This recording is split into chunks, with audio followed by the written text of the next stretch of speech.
दोस्तों, गुरुजी ने अभी अपने 2 दिन पहले की शिव महापुराण की कथा में एक ऐसा विशेष उपाय बताया है जो उन्होंने आज तक अपनी किसी भी कथा में नहीं बताया। गुरुजी ने कहा कि जब आपके हाथ तंग चल रहे हो, जब रुपए पैसे कहीं से प्राप्त ही ना हो पा रहे हो, जीवन में चारों तरफ से सिर्फ और सिर्फ परेशानियां आ गई हो, उनसे बाहर निकलने का कोई रास्ता ना दिखाई पड़ रहा हो, व्यापार, फैक्ट्री, नौकरी, दुकान, ये कुछ भी ना चल रहा हो, चारों तरफ से नुकसान ही नुकसान हो रहा हो, तो आपको ये एक उपाय सिर्फ एक दिन कर लेना है। और गुरुजी ने कहा कि आप कुछ ही दिनों में देखेंगे कि आपके जीवन में कितना बड़ा चमत्कार हुआ है।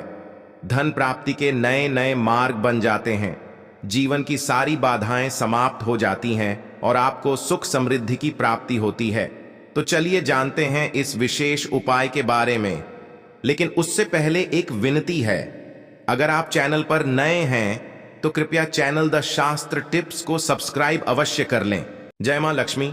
आपके इस वीडियो को जो भी लाइक और चैनल को सब्सक्राइब करे, उसके जीवन में कभी भी धन की कमी ना होने देना। दोस्तों, साल 2023 की आखिरी अमावस्या जो 12 दिसंबर 2023 को थी, ये कोई मामूली सी अमावस्या नहीं थी, बल्कि शास्त्रों के अनुसार एक महा अमावस्या मानी जा रही है।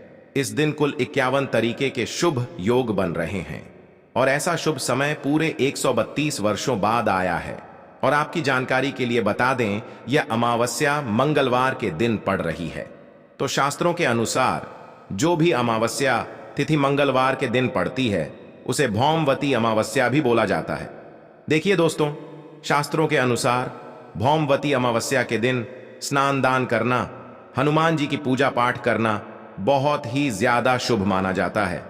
और अगर इस दिन आप चुपचाप किसी को बिना बताए वह उपाय कर लेते हैं जिसके बारे में शास्त्रों में बताया गया है और जो प्राचीन काल के समय का महा उपाय है, तो मानकर चलिए इस उपाय को करने के बाद तुरंत ही आपको माता लक्ष्मी का वह वरदान और वह आशीर्वाद मिलेगा, जिसके बाद न केवल आपके जन्म जन्मांतर की गरीबी, परेशानी, कष्ट और समस्याएं तुरंत के तुरंत खत्म हो जाएंगी, बल्कि इस छोटे से उपाय को करने के बाद आपके जीवन में धन की वर्षा होगी।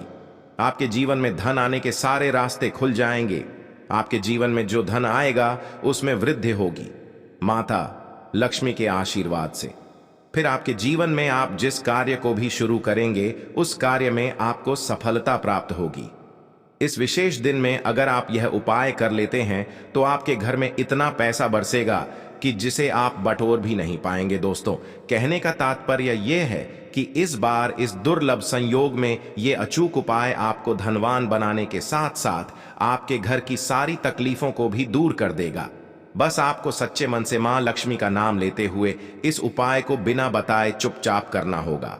रसोई घर यानी किचन एक ऐसी जगह है जहां औरतें अपना सबसे ज्यादा वक्त बिताती हैं।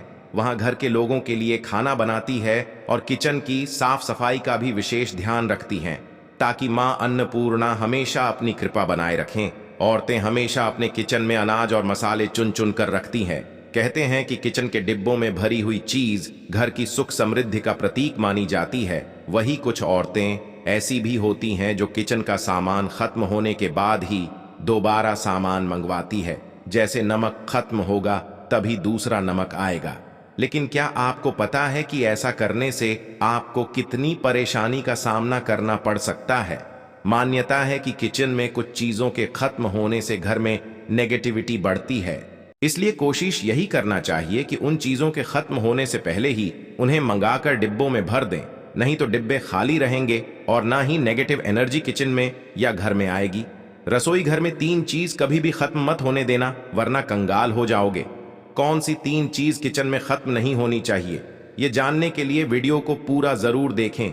गुरुजी कहते हैं कि हमारे घर की किचन में रखी हुई कुछ चीजों के साथ हमारा भाग्य जुड़ा होता है। वास्तुशास्त्र के हिसाब से किचन में रखी कुछ खास चीजों को हमें किसी दूसरे को नहीं देना चाहिए और ना ही इन्हें कभी पूरी तरह से खत्म होने देना चाहिए, क्योंकि ऐसा करने से घर में बरकत नहीं होती और कंगाली बढ़ने लगती है। लोग इन बातों को सदियों से मानते आ रहे हैं। वास्तुशास्त्र के हिसाब से घर में किचन की अहम भूमिका होती है। औरतों का ज्यादातर समय यही तो गुजरता है। इसलिए घर के किचन में अगर किसी भी प्रकार का वास्तु दोष हुआ तो इसका नेगेटिव प्रभाव सीधा औरतों के जीवन पर पड़ता है। वास्तुशास्त्र में कुछ ऐसी चीज बताई गई है जो माता लक्ष्मी को पसंद नहीं है। इन चीजों की वजह से घर में नेगेटिविटी बढ़ती है। घर की रसोई में भी ऐसी कुछ चीजें हैं जिन्हें हमेशा ज्यादा मात्रा में लाकर रखना चाहिए, क्योंकि भूले से भी अगर ये चीजें खत्म हो जाती हैं तो नेगेटिविटी बढ़ने लगती है और माँ लक्ष्मी रूठ जाती है। सबसे पहले हम बात करते हैं हल्दी की। हल्दी सिर्फ खाने में रंगत और स्वाद ही नहीं बढ़ाती है, इसे किसी भी पूजा पाठ, शादी विवाह या शुभ कार्यों में इस्तेमाल किया जाता है। हल्दी का संबंध भगवान विष्णु और बृहस्पति ग्रह से होता है। आप अपने किचन में कभी भी हल्दी खत्म ना होने दें, वरना घर से सुख और सौभाग्य चला जाता है। इतना ही नहीं, अगर घर में हल्दी पूरी तरह से खत्म हो जाती है तो इसे गुरु दोष माना जाता है। गुरु दोष होने पर आपके पास धन की कमी होने लगती है।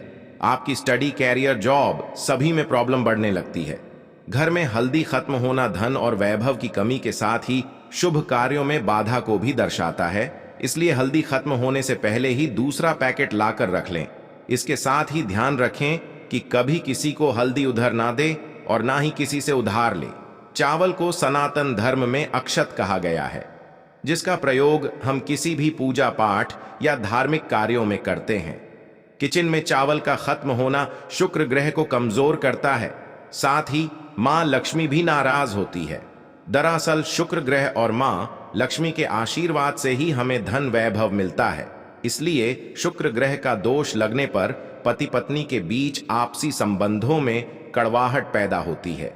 इससे घर में धन से जुड़ी समस्याएं आने लगती हैं। इसलिए घर में पूरी तरह से चावल खत्म ना होने दें। हमेशा कोशिश करें कि आपको चावल कभी किसी से उधार ना लेना पड़े। वैसे तो चावल दान करना शुभ माना जाता है, लेकिन चावल का दान करना तभी सही है जब आपके पास इसकी कमी ना हो। खाना बनाने के लिए ज्यादातर लोग सरसों के तेल का ही इस्तेमाल करते हैं। अक्सर लोग सरसों का तेल खत्म होने के बाद ही मार्केट से दूसरा तेल लाते हैं। ऐसा करने से बचें, क्योंकि घर में रखा सरसों का तेल शनि ग्रह से संबंधित माना जाता है। ऐसी मान्यता है कि घर के किचन में सरसों का तेल कभी खत्म नहीं होना चाहिए। ऐसा होने से आप शनिदेव के क्रोध का शिकार हो सकते हैं। आप किचन में सरसों का तेल पूरी तरह से खत्म होने से पहले ही डिब्बे में नया तेल भरने का इंतजाम करें। लेकिन ध्यान रहे, सरसों का तेल कभी भी मंगलवार और शनिवार के दिन खरीदकर घर में नहीं लाना चाहिए और ना ही इस दिन किसी को सरसों का तेल उधार देना या लेना चाहिए। संभव हो तो आप शनिवार के दिन सरसों का तेल दान जरूर करें। ऐसा करने से शनिदेव आपके ऊपर प्रसन्न होंगे और उनकी कृपा आपके ऊपर बनी रहेगी। नमक के बिना भोजन का स्वाद गायब हो जाता है।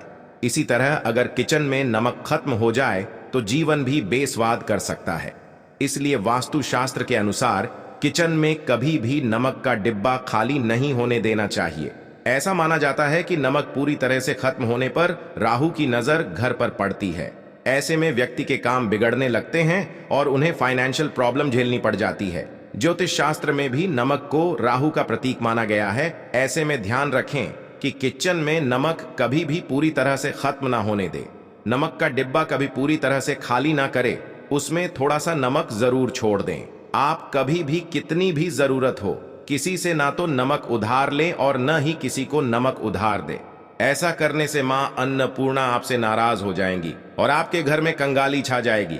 गेहूं का आटा तो हर किसी के किचन में जरूर रहता है, यहाँ की सबसे इंपॉर्टेंट चीज है, क्योंकि आटा नहीं होगा तो रोटी कैसे बनेगी और रोटी के बिना पेट कैसे भरेगा।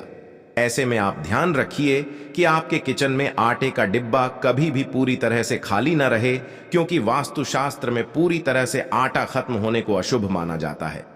आटे के बर्तन को कभी जड़ना नहीं चाहिए, इससे आपको धन की हानि होती है और समाज में आपके मान सम्मान में कमी आती है।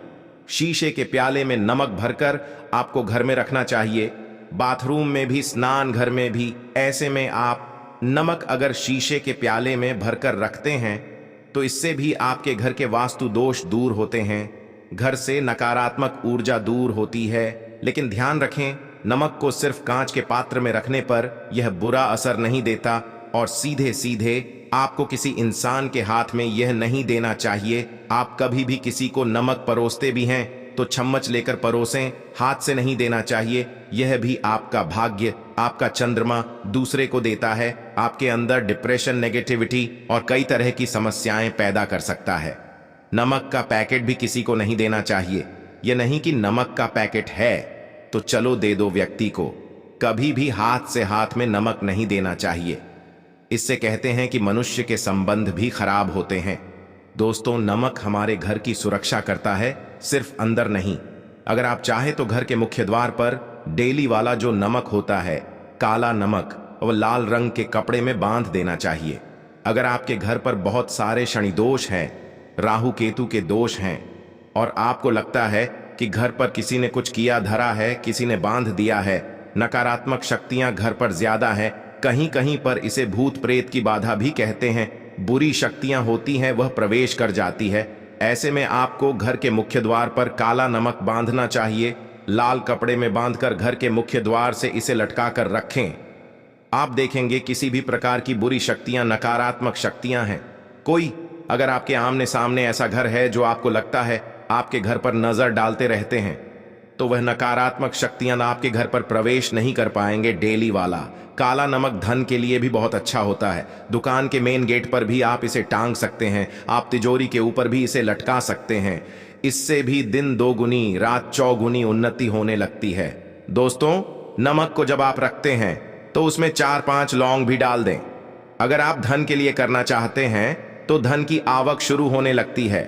घर में पैसे की अगर बरकत नहीं होती है तो पैसे की बरकत होने लगती है। नमक खराब नहीं होता है, जल्दी सुगंध बनी रहती है और यह घर में धन का प्रभाव लेकर के आता है। दोस्तों, उम्मीद है कि आपको दी गई जानकारी समझ में आई होंगी। धन्यवाद।